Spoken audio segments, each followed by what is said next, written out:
الحمد للہ رب العالمین والعاقبۃ للمتقین والصلاۃ والسلام علی سید المرسلین اما بعد فاعوذ باللہ من الشیطان الرجیم بسم اللہ الرحمن الرحیم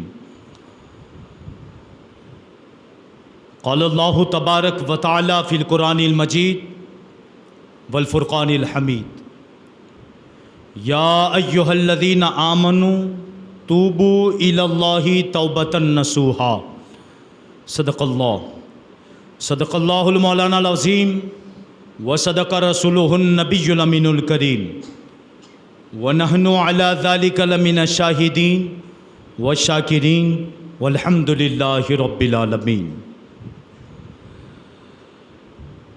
معزز سامعین کرام، آئیے گفتگو سے قبل ہم اور آپ مل کر سب سے پہلے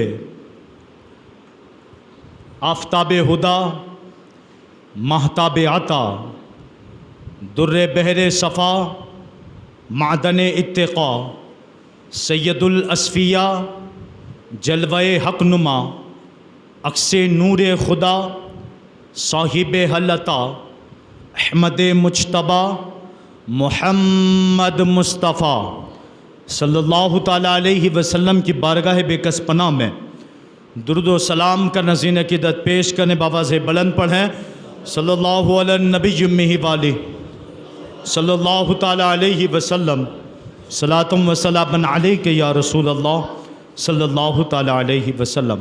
ایک مرتبہ درود پاک پڑھ لیں صلی اللہ علی النبی امہ والہ صلی اللہ تعالیٰ علیہ وسلم صلاۃ و سلام علیک یا رسول اللہ صلی اللہ تعالیٰ علیہ وسلم۔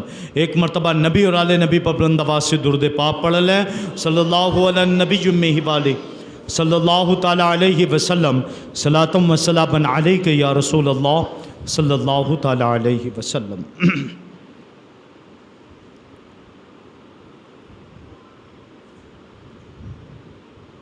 اللہ تبارک و تعالی قرآن پاک میں ارشاد فرماتا ہے یا ایہا الذین آمنوا توبوا الی اللہ توبۃ نصوحا، اے ایمان والو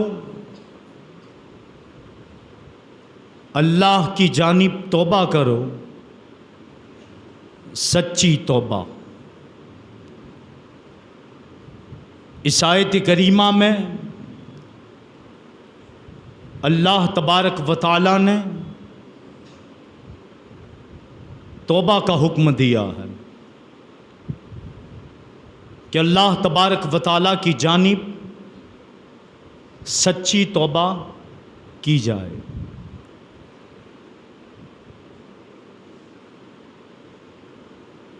پرفتن ماحول میں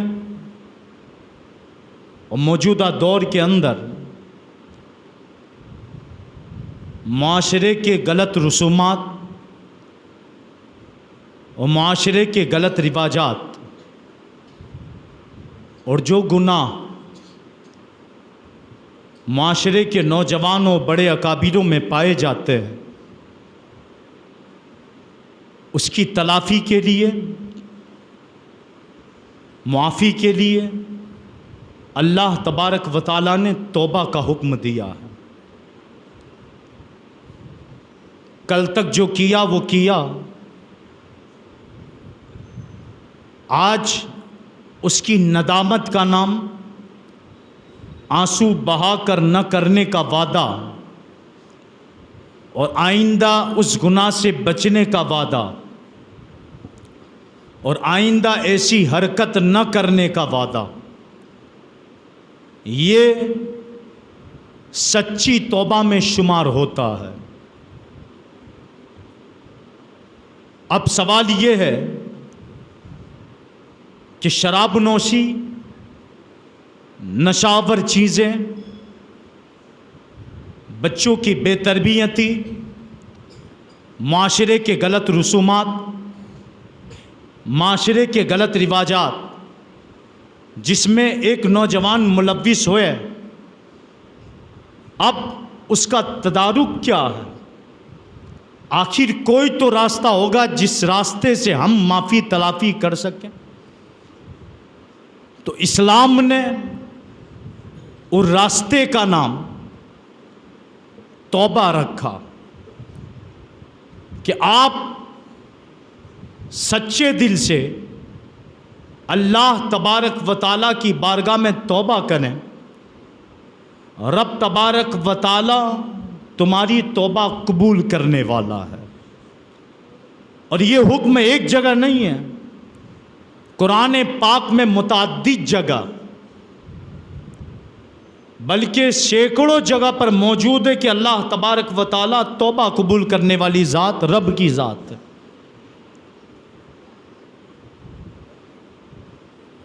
کسی نے ایک بزرگ سے پوچھا تھا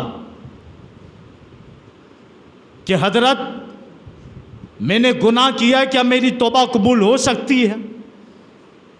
تو آپ نے اس سے منہ پھیر لیا، اور جب دوبارہ اس کی طرف دیکھا تو اس نے پوچھا، حضور میں نے آپ سے سوال کیا تھا کہ میں گنہگار ہوں، کیا میری توبہ قبول ہو سکتی ہے؟ تو آپ نے فرمایا تھا، سنو، جنت کے 8 دروازے ہیں، کبھی کھلتے ہیں کبھی بند ہوتے ہیں، مگر واحد توبہ کا دروازہ وہ دروازہ ہے، توبہ کا دروازہ وہ دروازہ ہے جو کبھی بند نہیں ہوتا۔ تو قوم کے نوجوانوں، آج بھی توبہ کا دروازہ کھلا ہے۔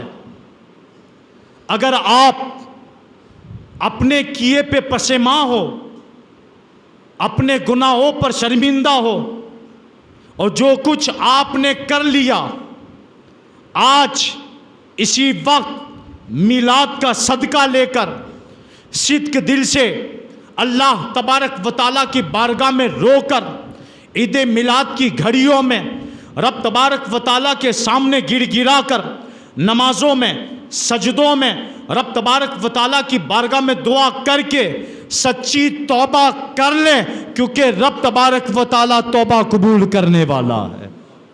آج لوگ پوچھتے تو اسلام نے صرف بتایا نہیں ہے گناہ بتا کر اس کا علاج بھی بتایا۔ آج میں اسی علاج کی بات کر رہا ہوں۔ کل تک گناہوں کی بات تھی کہ یہ گناہ جوانوں میں اور جوانوں کے اندر ہے، مگر آج میں علاج پر چند باتیں کروں۔ ابھی اس کا علاج کیا؟ جب ہو ہی گئے گناہ تو علاج کیا، تو اس علاج کا نام ہے توبہ۔ کیا ہے؟ توبہ۔ اب آج مسلم معاشرہ، نوجوان، توجہ کے ساتھ چند باتیں ہیں۔ فاسق کی 2 قسمیں ہیں، ایک ہے فاسق کے کافر، ایک ہے فاسق کے فاجر۔ فاسق کے کافر کہتے ہیں جو اللہ اور اس کے رسول پر ایمان نہ لائے۔ فاسق کے کافر کہتے ہیں جو اللہ اور اس کے رسول پر ایمان نہ لائے اور مر جائے۔ اور فاسق کے فاجر کہتے ہیں جو رب اور رب کے رسول پر ایمان تو لائے مگر شرابی ہو، جواری ہو، غلط رسومات میں پڑا ہوا ہو، غلط رواجوں میں پڑا ہوا ہو، الغرض تمام خرابیاں اس میں موجود ہو، مگر رب کو ایک مانتا ہو۔ خرابیاں ہو، گناہ ہو، مگر رب کو ایک مانتا ہو۔ تو اب فرق کیا دونوں میں؟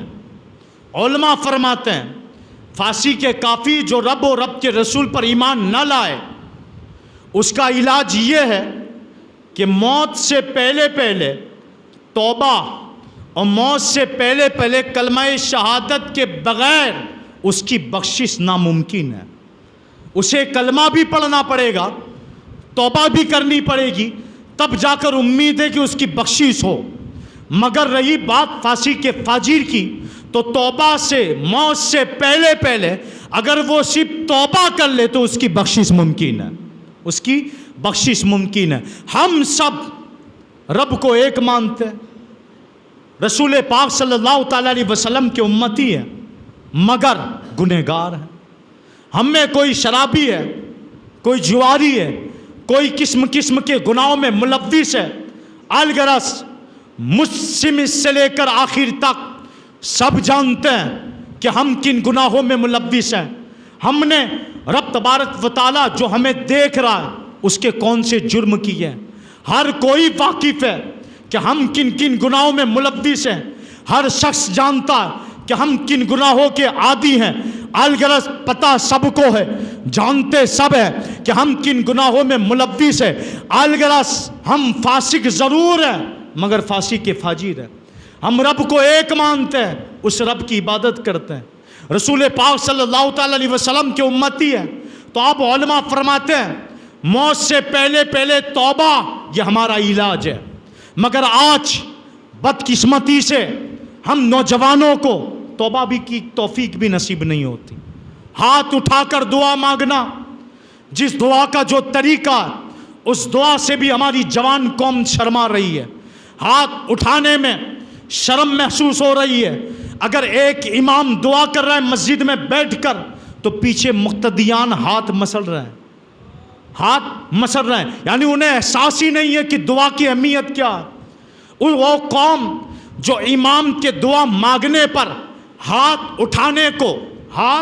اٹھانے کو گویا کہ اپنے نزدیک شرم محسوس کرتی ہو، کب امید رکھے ہم کہ وہ قوم رات کی تاریکی میں اٹھ کر رب کی بارگاہ میں دعا کرتی ہوگی، رب کی بارگاہ میں توبہ کرتی ہوگی۔ ہم اس نبی کے امتی ہیں جس نے راتوں میں جاگ کر اپنے نرم گدے جیسے ریشم جیسے ہاتھ اٹھا کر رب تبارک و تعالیٰ کی بارگاہ میں اگر کوئی دعا کی تھی تو یہی کی تھی، رب حبلی امتی، اے مولا میری امت کو بخش دے، اے مولا میری امت کو بخش دے۔ یہ تو درمیانی حالات کی بات تھی۔ علماء فرماتے ہیں جب پیدا ہوئے اس وقت جب کان قریب کیے گئے تو آپ کی زبان رحمت سے یہی آواز تھی، مولا میری امت کو بخش دے۔ آپ اکثر جب بھی دعا کرتے تھے تو یہی کہتے تھے، مولا میری امت کو بخش دے، رب حبلی امتی۔ الغرض جب آپ قبر میں پہنچے اس وقت بھی آخری کلمات یہی تھے، رب حبلی امتی، اے مولا میری امت کو بخش دے۔ اے امتیوں، جس نبی نے ہر وقت تمہیں یاد کیا ہو، کیا آج وہ امت توبہ کے لیے ہاتھ اٹھانے کو شرم محسوس کر رہی ہے؟ حالانکہ گناہ ہم نے کیے ہیں، پشیماں ہم ہیں، شرمندہ ہم ہیں، اور اسلام نے ایک طریقہ بتایا ہے توبہ، اور توبہ کو معمولی نہ سمجھیں۔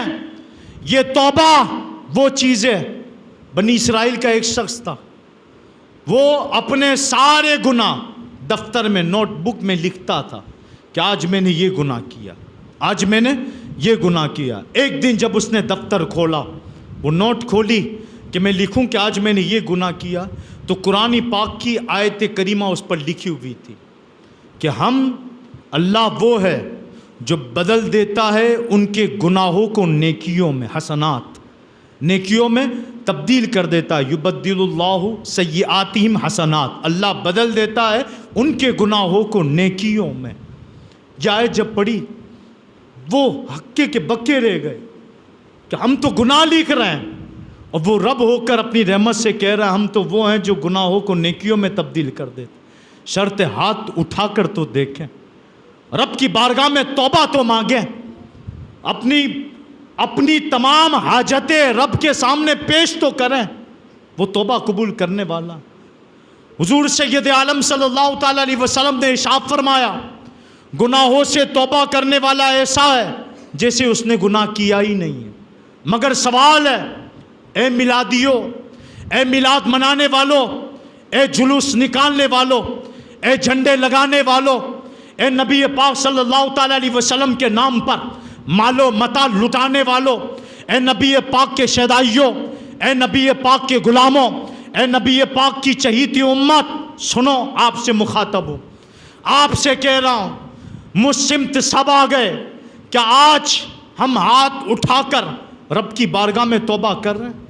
اپنے گناہ پر شرمندہ ہیں؟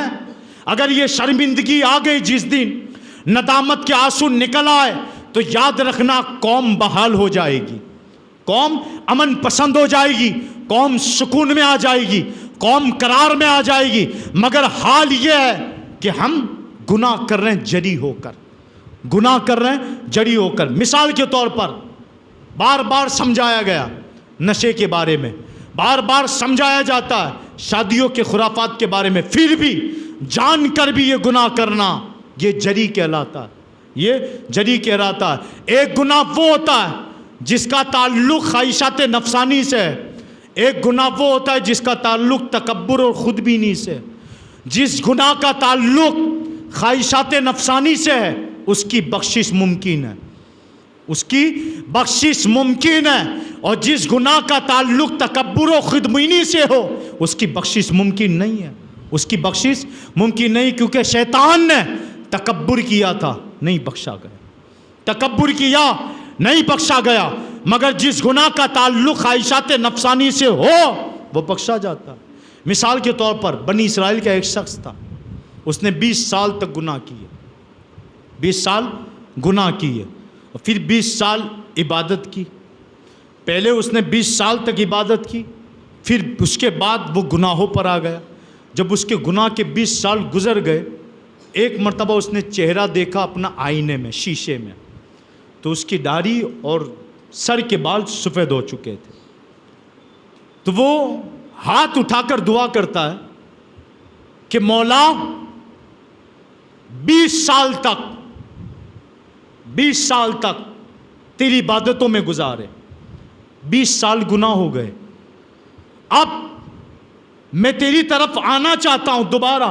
بوڑھا ہو چکا ہے، بال سفید ہو چکے ہیں داڑھی اور سر کے، مگر کیا کہہ رہا ہے، مولا میں تیری طرف آنا چاہتا ہوں، کیا تو مجھے اپنی بارگاہ میں قبول کرے گا؟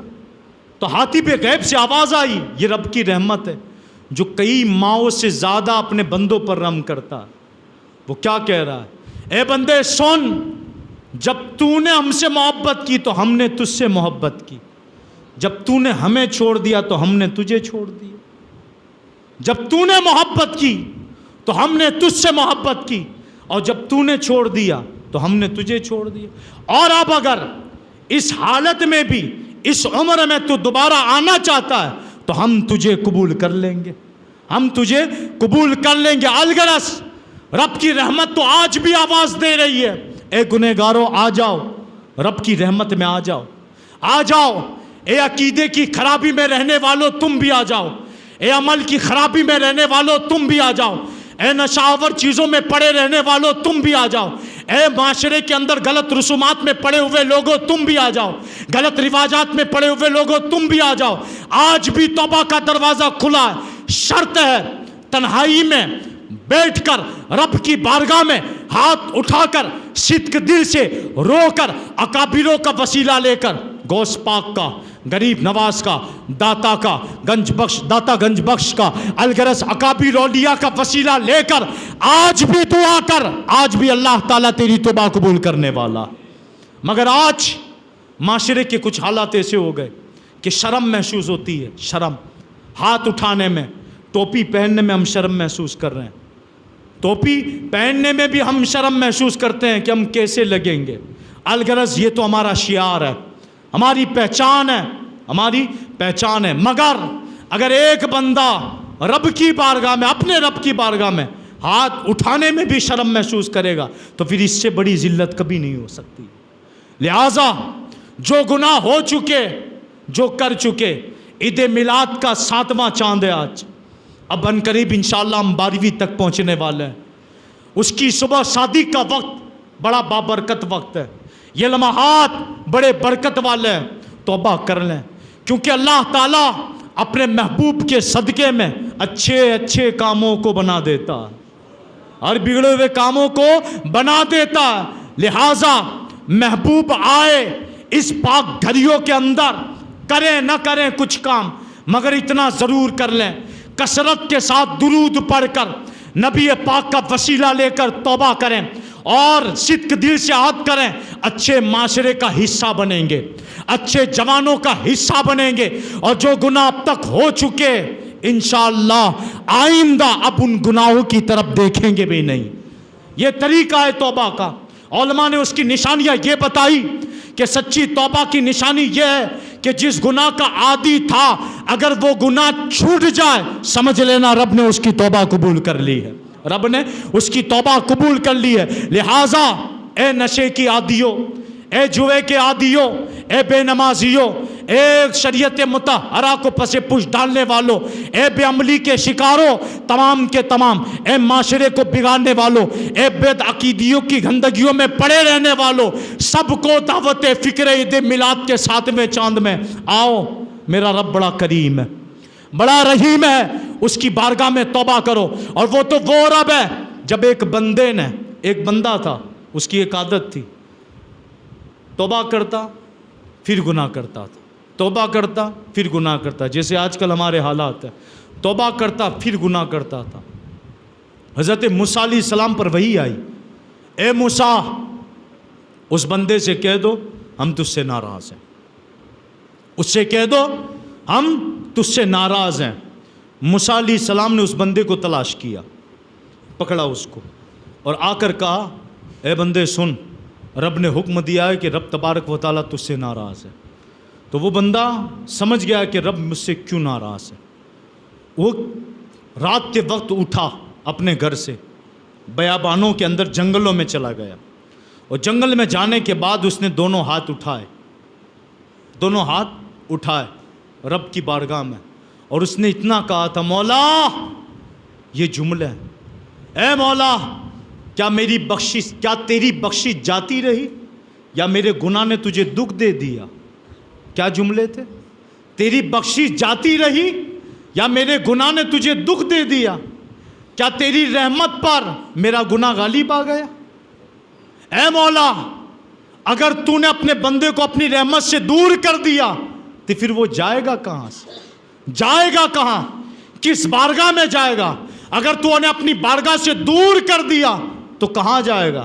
اگر مولا میرے گناہ نے تجھے دکھ دے دیا ہے تو پھر تمام گنہگاروں کا عذاب مجھے دے دے، تمام گنہگاروں کا عذاب مجھے دے دے۔ جب اس نے یہ الفاظ کہے نا تو رب نے پھر موسیٰ علیہ السلام پر وحی کی، اور موسیٰ علیہ السلام سے کہا جاؤ اس بندے پر اس سے کہہ دو رب نے تیری توبہ قبول کر لی ہے، رب نے تیری توبہ قبول کر لی۔ میرا رب تو اتنا کریم ہے، اتنا کریم ہے، مگر شرط ہے بندے بھی تو مانگیں۔ مانگنے کا طریقہ ہے اس طرح مانگو، مانگنے کا جو طریقہ ہے اس طرح مانگو۔ در کریم سے بندے کو کیا نہیں ملتا؟ مانگے تو صحیح، مانگنا آتا ہی نہیں۔ دعا کس انداز سے کرنی ہے، کیسے کرنی ہے، کب کرنی ہے، کن لمحات میں کرنی ہے، کن کن اوقات میں کرنی ہے۔ اعلیٰ حضرت عظیم المرتبت وقار عشق و محبت معیار سنیت امام احمد رضا خاں فضیل بریلی کے والد بزرگوار مولانا نقی علی خان نے دعاؤں کی فضیلت پر پورا ایک رسالہ لکھا ہے۔ دعا کب کریں، کیسے کریں، کن اوقات میں کریں، کن کن وقتوں میں کریں، کن نمازوں کے بعد کریں، کب دعا قبول ہوتی ہے، پورا رسالہ ہے۔ آپ اسے پڑھیں تاکہ پتہ چلے کہ دعا کے قبولیت کے اوقات کون کون سے ہیں۔ الغرض حضرت عمر ابن خطاب خود فرماتے ہیں ایک مرتبہ میں رو رہا تھا دروازے پر کھڑے ہو کر، حضور نے کہا عمر کیوں رو رہے ہو؟ میں نے کہا یا رسول اللہ یہ جوان باہر کھڑا ہے دروازے کے باہر، اس کے رونے کی وجہ سے میں رو گیا، یہ اتنا رو رہا ہے کہ اس کے رونے کو دیکھ کر میں رو گیا۔ کہا اس جوان کو اندر بلاؤ۔ وہ جوان اندر آیا، نبی پاک صلی اللہ تعالیٰ علیہ وسلم نے اسے بٹھایا اور پوچھا کیوں رو رہے ہو، کیوں رو رہے ہو، کیا وجہ ہے؟ اس نے کہا یا رسول اللہ مجھ سے گناہ ہو گیا۔ سنیں توجہ سے، کیا کہا اس نے؟ مجھ سے گناہ ہو گیا۔ جوانوں اس کو توجہ سے سننا، عمل کرنا، اللہ تعالی ہم سب کی توبہ کو قبول فرمائے۔ وہ کہتا ہے کہ یا رسول اللہ مجھ سے گناہ ہو گیا۔ نبی پاک صلی اللہ تعالیٰ علیہ وسلم نے کیا فرمایا؟ کون سا گناہ ہوا ہے؟ تو وہ کہنے لگا حضور بہت بڑا گناہ ہو گیا۔ پھر حضور نے سوال کیا کون سا گناہ ہوا ہے؟ مگر وہ کہہ نہیں رہا تھا گناہ کون سا ہوا ہے۔ اس نے کہا یا رسول اللہ بہت بڑا گناہ ہو گیا۔ پھر حضور نے سوال کی ترتیب بدلی، نبی پاک نے فرمایا تیرا گناہ بنا ہے، تیرا گناہ بڑا ہے یا کرسی بڑی ہے؟ تو اس نے کیا جواب دیا پتہ ہے؟ حضور میرا گناہ بڑا ہے۔ پھر حضور نے فرمایا تیرا گناہ بڑا ہے یا عرش اعظم بڑا ہے؟ تو اس نے کہا یا رسول اللہ میرا گناہ بڑا ہے۔ پھر حضور نے پوچھا تیرا گناہ بڑا ہے یا رب ذوالجلال بڑا ہے؟ تو اس نے کیا کہا؟ رب ذوالجلال عظیم ہے، وہی بڑا ہے۔ تو پھر آپ نے ارشاد فرمایا، نبی پاک نے، جرم عظیم کو رب عظیم ہی معاف فرمائے گا، جرم عظیم کو رب عظیم ہی معاف فرمائے گا، توبہ تو کر۔ وہ کہنے لگا یا رسول اللہ بہت بڑا گناہ ہے۔ حضور نے فرمایا بیان تو کر۔ کہا حضور شرم آ رہی ہے، شرم آ رہی ہے، حیا آ رہی ہے بیان کرتے ہوئے۔ نبی پاک نے کہا کوئی بات نہیں، بیان کرو۔ اس نے کہا یا رسول اللہ صلی اللہ تعالیٰ علیہ وسلم 7 سال سے میں کفن چوری کر رہا ہوں۔ کتنے سال سے؟ 7 سال سے کفن چوری کر رہا ہوں۔ جب بھی کوئی مرتا ہے میں قبر کھودتا ہوں، کفن چور کے لے جاتا ہوں، بازاروں میں بیچتا ہوں، اس سے مال کماتا ہوں، کھاتا ہوں۔ 7 سال سے میرا کام کفن چوری کرنا ہے۔ مگر اتفاق سے کل کیا ہوا؟ انصار کی ایک بیٹی کا انتقال ہو گیا، انصار کی ایک بیٹی کا انتقال ہوا۔ جب رات میں اسے دفن کیا، میں چوری کی نیت سے پہنچا قبرستان، میں نے اس کی قبر کو کھودا، کھودنے کے بعد میں نے اس میں سے کفن نکالا۔ ابھی قبر سے چند قدم چلا ہی تھا کہ نفس شیطان مجھ پر غالب آ گئے، اور شیطان نے کہا الٹے قدم پھر جا، ایسی خوبصورت لڑکی پھر نہیں ملے گی معاذ اللہ۔ میں الٹے قدم پھر لوٹا، قبر میں آیا، میں نے اس کے ساتھ بدفعلی کی، گناہ کیا، اور پھر اٹھ کر جب جانے لگا تو وہ لڑکی قبر میں کھڑی ہو گئی اور مجھ سے کہنے لگی بدبخت نوجوان سون، تو نے مجھے رب کی بارگاہ میں برہنہ کر دیا، جوانوں کی جماعت میں تو نے برہنہ کر دیا۔ کیا تجھے خوف نہ آیا اس رب کا جو ہر مظلوم کو ظالم سے اس کا حق دلوانے والا؟ تجھے خوف نہ آیا اس رب کا کہ قیامت کے اس کی بارگاہ میں پیش ہونا؟ الغرض وہ کہتا ہے میں کانپ اٹھا، وہ مرد کہتا ہے میں کانپ اٹھا، اب میرا کیا بنے گا؟ جب نبی پاک نے یہ سنا تو حضور خود کھڑے ہو گئے۔ حضور نے کہا بدبخت تو چلا جا، تو جہنمی ہے، میری نظر سے ہٹ جا۔ وہ چلا گیا۔ 40 دن تک وہ شخص اسی حالت میں رہا، 40 دن تک پڑا رہا اپنے گھر کے اندر۔ نبی پاک نے بھی یہ کہہ کے بھیج دیا جا جہنمی میرے پاس سے چلا جا۔ 40 دن تک اسی حالت میں رہا۔ الغرض 40 دن گزرنے کے بعد اس نے ہاتھوں کو رب کی بارگاہ میں اٹھایا اور اتنا کہا مولا اگر میری توبہ قبول ہو چکی ہے تو رسول پاک اور صحابہ کو آگاہ کر دے، اور اگر تو نے میری توبہ قبول نہیں کی تو مولا آسمان سے ایک ایسی چنگاری بھیج کہ میں مر جاؤں مگر عذاب جہنم سے بچ جاؤں، ایک چنگاری بھیج دے جس سے مر جاؤں، اور اگر توبہ قبول ہو چکی ہے تو پھر رسول پاک اور صحابہ کو آگاہ فرما دے۔ رب تبارک و تعالیٰ نے جبریل امی کو سدرہ سے بھیجا، جاؤ جبریل محبوب کی بارگاہ میں۔ جبریل آئے، کہا رب نے سلام کہا ہے، پھر فرمایا دنیا کو کیا آپ نے پیدا کیا ہے؟ نبی پاک نے کہا دنیا اور مجھ کو رب نے پیدا کیا۔ تو پھر حضرت جبریل امی نے کہا رب کا پیغام ہے کہ رب تبارک و تعالیٰ نے اس بندے کے گناہ کو معاف کر دیا ہے، اس بندے کے گناہ کو معاف کر دیا ہے۔ اب یہ توبہ، اتنا کریم رب ہے میرا، اتنا کریم رب ہے۔ اے نوجوانوں کی جماعت، پشیماں ہیں ہم، شرمندہ ہے کہ ہم نے معاشرے میں رہ کر جوانی کی لت میں شیطان کے بہکاوے میں آ کر، جس شیطان نے جس وقت رب تبارک و تعالیٰ نے ابلیس کو ملعون قرار دیا تھا تو ابلیس نے کہا تھا اے مولا کچھ تو مہلت دے دے، رب نے کہا جا مہلت دی، مہلت دی۔ تو پھر اس نے جب مہلت پالی نا تو اس وقت ابلیس نے رب سے کیا کہا تھا پتہ ہے؟ اے مولا تیرے عزت و جلال کی قسم، تیرے عزت و جلال کی قسم، جب تک انسان زندہ رہے گا میں اس کو گمراہ کرنے کی کوشش کروں گا، بھٹکا دوں گا میں اس کو، تیرے عزت و جلال کی قسم۔ تو رب نے بھی ابلیس سے کہا تھا سن ابلیس تو بھی، مجھے بھی اپنے عزت و جلال کی قسم، اس کے آخری سانس تک میں اس کی توبہ قبول کروں گا، آخری سانس تک۔ اسی لیے تو ایک بزرگ سے کسی نے پوچھا نا کہ آپ بتائیں میں نے گناہ کیا، کیا میری توبہ قبول ہو سکتی ہے؟ تو بزرگ نے منہ پھیر لیا، اور جب دوبارہ منہ اس کی طرف کیا اس بزرگ نے تو اس نے کہا حضور میں نے آپ سے سوال کیا تھا، میں گنہگار ہوں، میری توبہ قبول ہوگی؟ تو بزرگ نے جو جواب دیا تھا بڑا پیارا جواب تھا، وہ بزرگ فرماتے ہیں سن، جنت کے 8 دروازے ہیں، کبھی بند ہوتے ہیں کبھی کھلتے ہیں، مگر توبہ کا دروازہ ایسا دروازہ ہے جو کبھی بند نہیں ہو رہا، جو کبھی بند نہیں ہوتا۔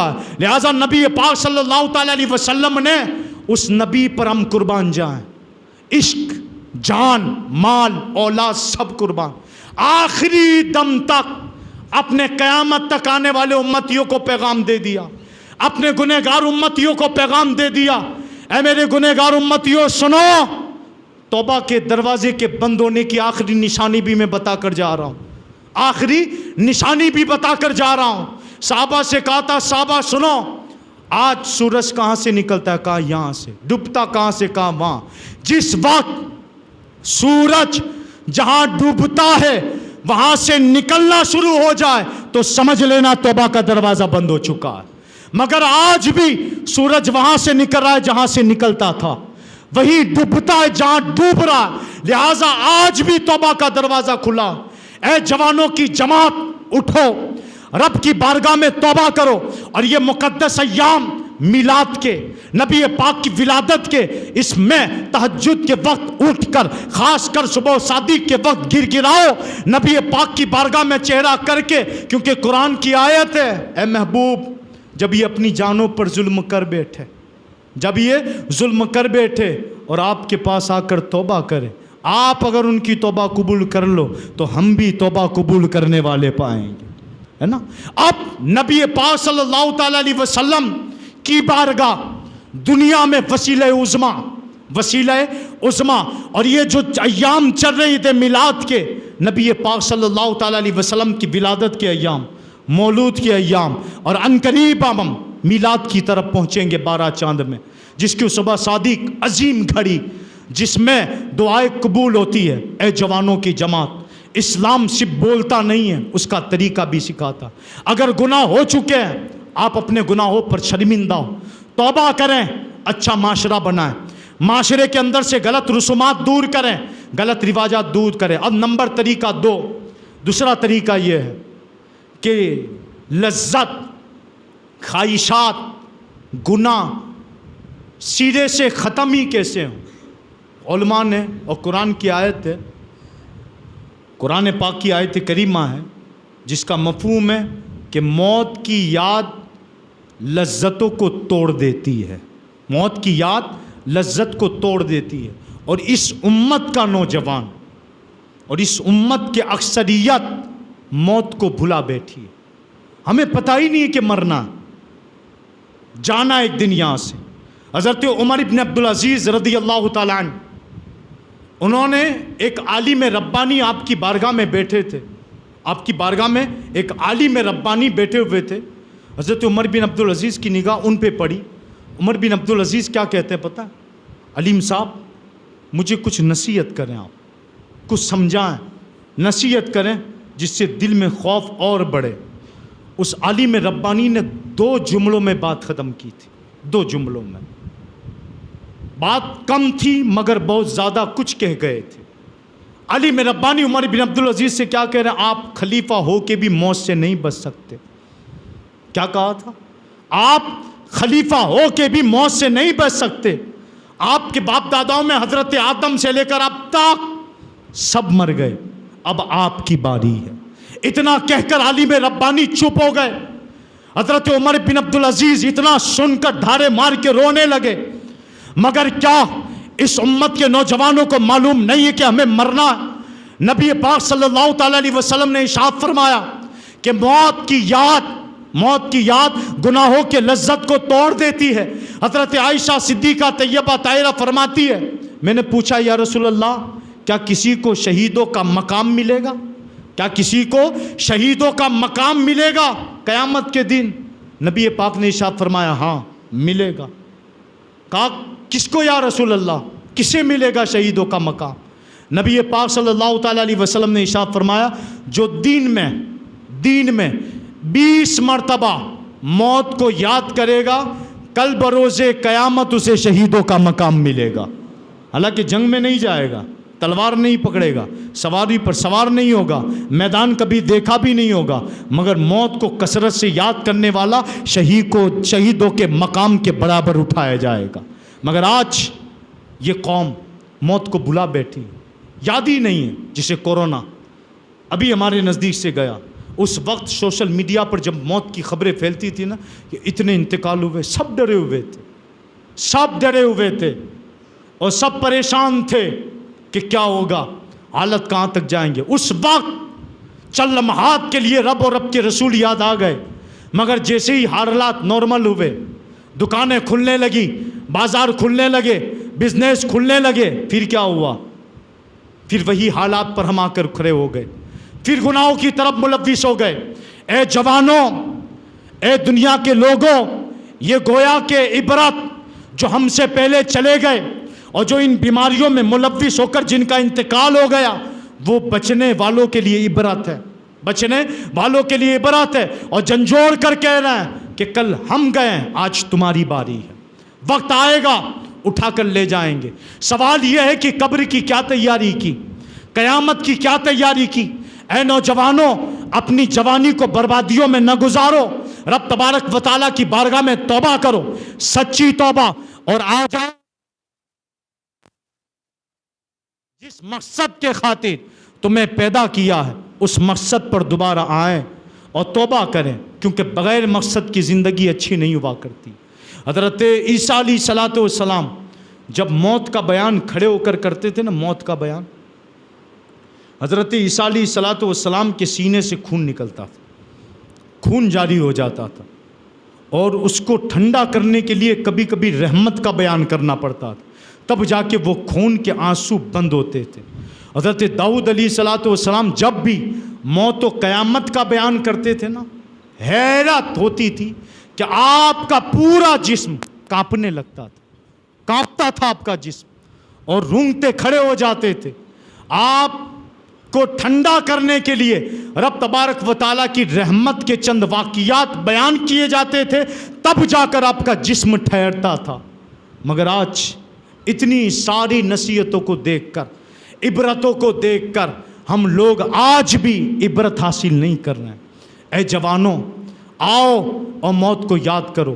نبی پاک صلی اللہ تعالیٰ علیہ وسلم نے ارشاد فرمایا تھا، اگر انسانوں کی طرح جانوروں کو پتہ ہوتا کہ مرنا ہے تو کبھی بھی کوئی انسان جانور کو موٹا اور تازہ نہ پاتا، سارے جانور دبلے ہو جاتے۔ آج جو آپ بکرے، گائے، بھینس جو بھی ہیں یہ موٹے موٹے نظر آ رہے ہیں نا، اس کی وجہ صرف اتنی ہے کہ ان کو موت کا علم نہیں ہے۔ اگر جانوروں کو انسانوں کی طرح پتہ ہوتا کہ ایک دن مرنا، ایک دن اس دنیا سے جانا، تو ایک بھی جانور تم موٹا نہ پاتے، سارے جانور دبلے ہو جاتے۔ حضرت عیسیٰ علیہ الصلوۃ والسلام خود فرماتے ہیں، ایک جگہ سے میرا گزر ہوا، میں گزر رہا تھا، ایک اونٹ کا چرواہا اونٹ چرا رہا تھا، اونٹ چرا رہا تھا، میری نظر ان اونٹوں پر پڑی۔ جب اونٹوں پر میری نظر پڑی تو میں کیا دیکھتا ہوں، ایک اونٹ دبلا پتلا بیٹھا ہوا ہے، اور دوسرے جو اونٹ تھے وہ درخت کے قریب گھاس چر رہے تھے، اور ایک جگہ بہت سارے اونٹ کھڑے تھے، جس میں سے ایک جو موٹا اونٹ تھا وہ دوسرے اونٹوں کو کاٹ رہا تھا، مار رہا تھا، دھکے مار رہا تھا۔ حضرت عیسیٰ علیہ الصلوۃ والسلام فرماتے، میں گزرا اس کے قریب سے، اس کے پاس سے گزرنے کے بعد میں نے اس کے کان میں صرف اتنا کہا، کیا کہا پتہ؟ انک میتن، یہ کہہ کر میں چلا گیا۔ جب چند دنوں کے بعد میرا گزر اسی راستے سے ہوا تو میں کیا دیکھتا ہوں، وہ اونٹ جو موٹا تھا، تازہ تھا، دوسروں کو مار رہا تھا، آج ایک درخت کے نیچے بیٹھ کر رو رہا ہے اور دبلا ہو چکا ہے۔ میں نے اونٹ کے مالک کو بلایا، میں نے پوچھا اسے کیا ہوا ہے؟ تو اونٹ کا مالک کہتا، حضور پتہ نہیں اسے کیا ہوا ہے، مگر اتنا جانتا ہوں ایک مسافر یہاں سے گزرا تھا اور اس مسافر نے اس کے کان میں کچھ کہا تھا، تب سے لے کر آج تک اس نے کچھ کھایا نہیں، پیا نہیں ہے، میں دیتا ہوں تو نہ کچھ کھاتا ہے نہ پیتا ہے، بس روئے جا رہا۔ آنسو بائے جا رہا ہے۔ حضرت عیسیٰ علیہ الصلوۃ والسلام نے ایک آہ کھینچی، اللہ آہ کھینچی۔ وہ مالک کہنے لگا حضور آپ کو کیا ہوا؟ تو حضرت عیسیٰ علیہ السلام کہنے لگے اونٹ کے مالک کیا تجھے پتہ ہے وہ کون تھا؟ کہا نہیں پتہ۔ آپ کہنے لگے وہ میں ہی تھا، اور میں نے اس کے کان میں کچھ کہا تھا۔ کہا حضور کیا کہا تھا؟ کہا جب وہ ظلم کر رہا تھا نا، دوسرے اونٹوں کو مار رہا تھا، تو میں نے اس کے کان میں صرف اتنا کہا تھا انک میتن، کہ اونٹ سن لے تجھے ایک دن مرنا ہے۔ ایک بار اس کے کان میں نے صرف اتنا کہا تجھے مرنا ہے۔ ایک بار کہنے کا حال یہ ہوا اس اونٹ نے کھانا چھوڑ دیا۔ کیا ہم قرآن میں نہیں پڑھ رہے ہیں کل نفس ذائقۃ الموت؟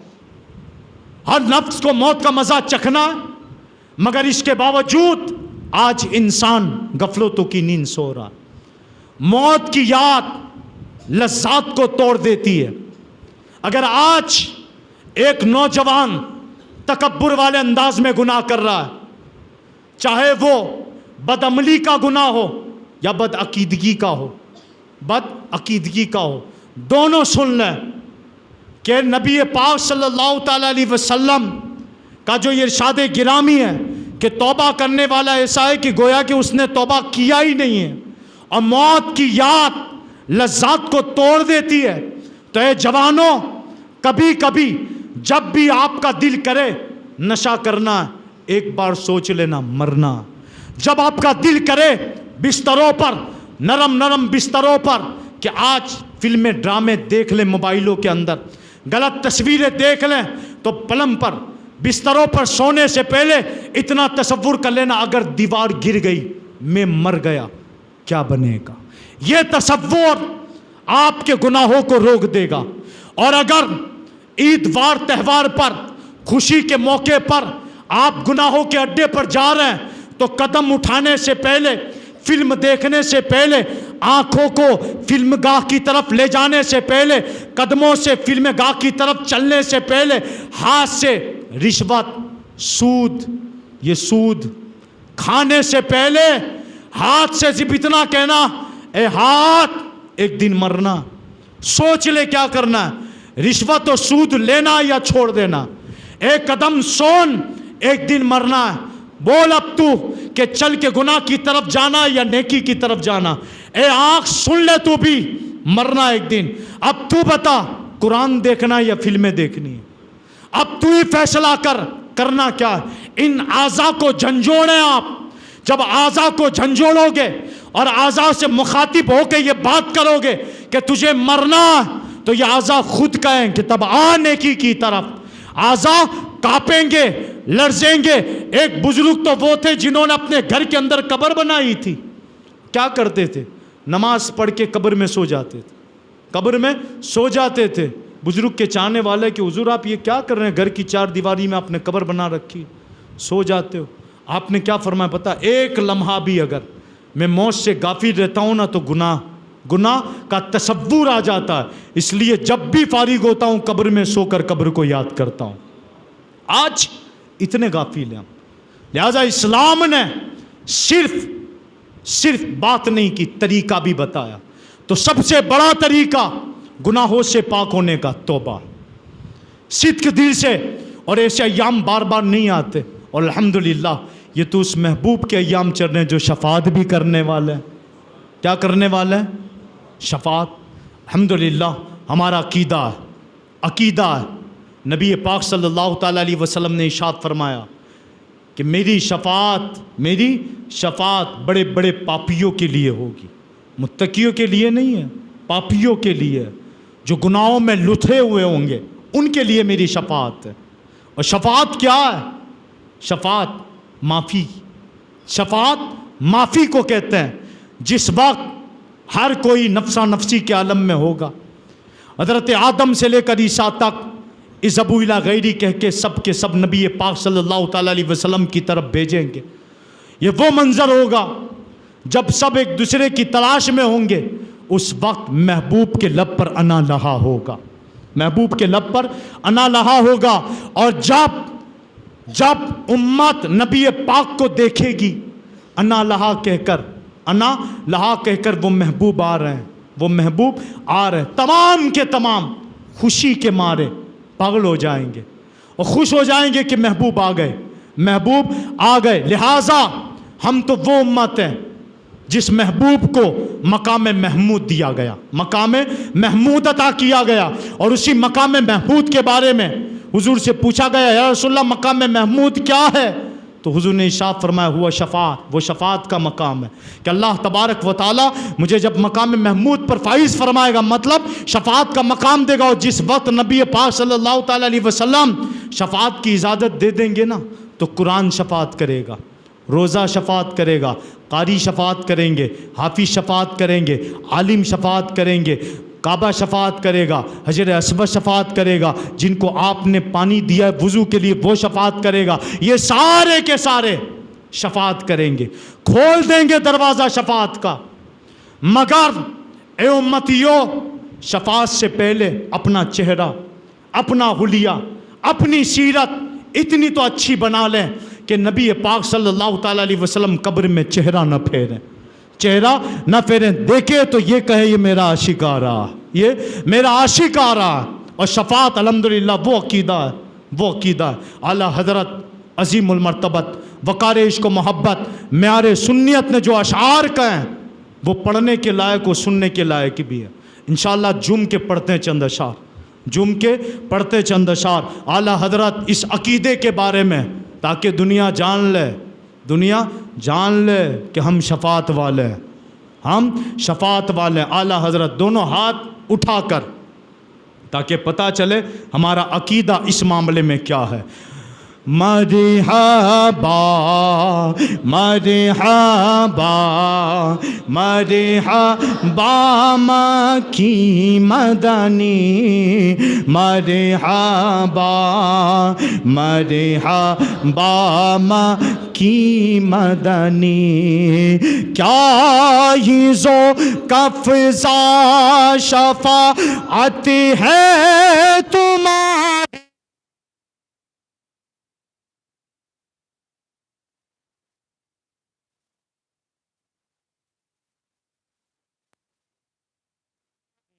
واہ واہ بولو مرحبا مرحبا،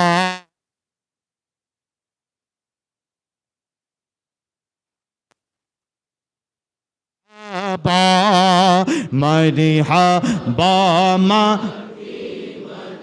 عرش حق ہے مسند رفعت رسول اللہ کی، دیکھنی ہے حشر میں عزت رسول اللہ کی، قبر میں لہرا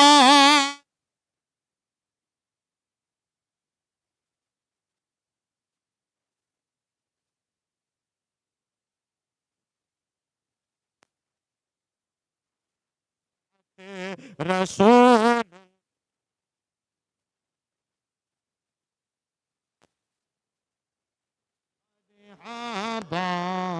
مرحبا مرحبا مرحبا مرحبا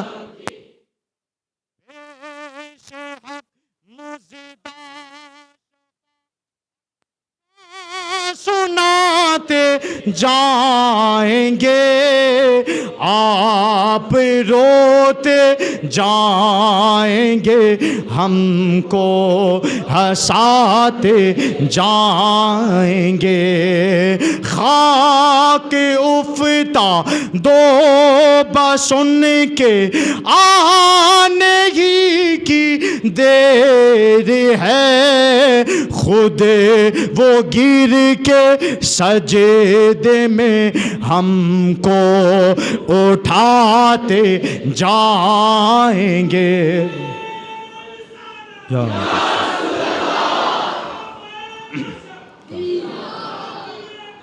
زندہ باد زندہ باد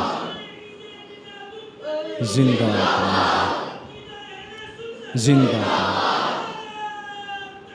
یا حشر تک ڈالیں گے ہم پیدائش مولا کی دھوم. یہ اس طرح نہیں، یہ شعر جھوم کے پڑھنا، ہاں جھوم کے پڑھنا. الحمدللہ ہم عقیدے والے ہیں. ہاں بدبوداروں کی توبہ قبول نہیں ہوگی، وفاداروں کی تو ہوگی انشاءاللہ. ہاں ہم تو شفاعت والے بھی ہیں. جن لوگوں نے شفاعت کا انکار کیا نا وہ در بدر کی ٹھوکریں کھائیں. ہاں وہ در بدر کی ٹھوکریں کھائیں. ہم رسول اللہ کے ہاں تو پھر بلند آواز سے حشر تک ڈالیں گے ہم پیدائش مولا کی دھوم. مثل فارس نجد کے قلعے گراتے جائیں گے. خاک ہو جا اے عدو جل کر مگر ہم تو رضا. خاک ہو جا اے عدو جل کر مگر ہم تو رضا. خاک ہو جا اے عدو جل کر مگر ہم تو رضا. دم میں جب تک دم ہے ذکر ان کا سناتے جائیں گے. بولو مرحبا مرحبا مکی مدنی مرحبا مرحبا. اور جو بھی صدر کا ہوا خلق خدا اس کی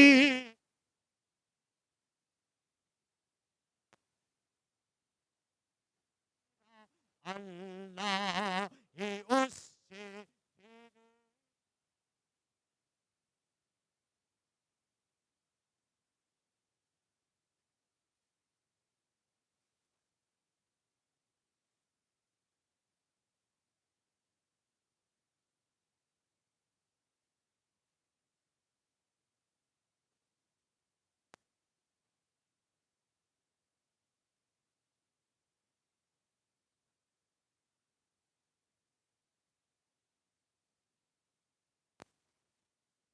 علیہ وسلم کی خاطر انبیاء صحابہ اہل بیت کے معاملے میں ذرہ برابر بھی گستاخیاں کی ہیں. وہ تو بالخصوص ان کی بارگاہ میں بھی توبہ کریں، ان کی بارگاہ میں بھی توبہ کریں اور علل اعلانیہ کہیں کہ ہم غلط تھے، آج ہم توبہ کر رہے ہیں. الحمدللہ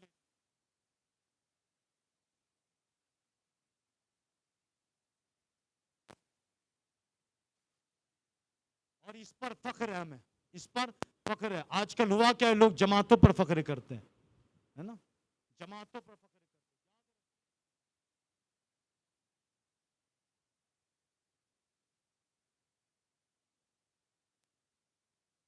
بھی ہیں. یہ ساری چیزیں جو بھی آپس کی جتنی بھی چیزیں ہیں یہ ساری کیا پتہ ہے آپ کو، یہ پہچان کے لیے، صرف پہچان ہے. ورنہ یاد رکھنا قرآن نے تمہارا نام مسلمان رکھا، قرآن نے سماکم المسلمون، ہم نے آپ کا نام مسلمان رکھا. تو ہمیں فخر ہے سنی ہونے پر، مسلمان ہونے پر. ہمیں فخر ہے نبی پاک کی غلامی میں. قوم بواہر سے تعلق ہے، یہ فخر نہیں، یہ پہچان ہے صرف. لہٰذا کوئی یہ سمجھے ہم بول رہے ہیں تو اس پر فخر ہے، تو یہ فخر کی نشانی نہیں ہے، یہ فخر کی نشانی نہیں ہے. کوئی کہ ہم گانچی ہیں یہ فخر ہے، تو یہ فخر کی نشانی نہیں، یہ پہچان ہے صرف، یہ پہچان ہے. آج کل ہوا کیا ہے پتہ ہے، لوگ اپنی برادریوں پر فخر کر رہے ہیں. مگر یاد رکھنا نوجوانوں، جب بھی فخر کا موقع ہے نہ کہنا امت مصطفیٰ سے ہوں. ہاں غلامی رسولی میں، غلامی رسول نبی پاک کے غلام ہیں ہم. بات کر آگے کیا، یہ ذات، یہ ساری چیزیں یہ تو پہچان کے لیے ہے، یہ پہچان کے، ورنہ ہماری اصل پہچان نبی پاک کے غلام ہے، نبی پاک کے غلام ہے. تو اے نبی پاک کے غلاموں،